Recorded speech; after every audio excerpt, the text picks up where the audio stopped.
There is definitely an escalation ladder, and in the imminent future, there is no chance for it to cease. What I can predict is that this escalation will not stop soon.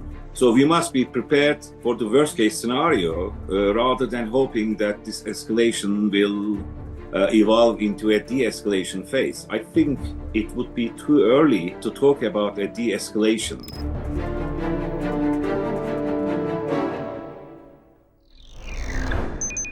But there is no doubt that this represents a critical moment in the ongoing conflict. And if President Trump follows through his warning to Iran, that will be another big challenge for the international community. And the depth and breadth of the Iranian response will also be significant, but it remains murky for the time being, despite the fact that they have announced a list of targets in the region, which would certainly escalate the already ongoing conflict.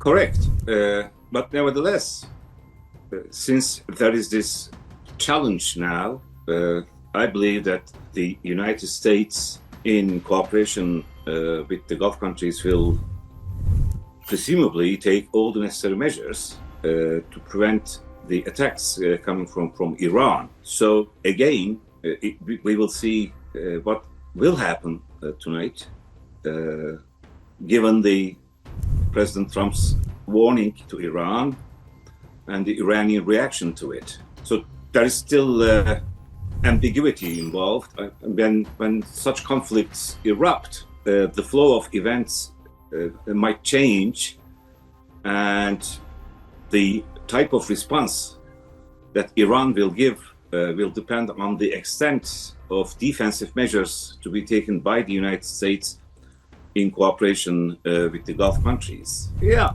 I mean, there is definitely an escalation ladder, and in the imminent future, there is no chance for it to cease. You know, this will continue. Iran is playing the card of endurance, whereas the United States and Israel are acting on a resolve that they publicly share. So this escalation will continue, and we will see tonight, most probably, another phase of this escalation. And it has also become evident that in the US strategy, it seems that there's no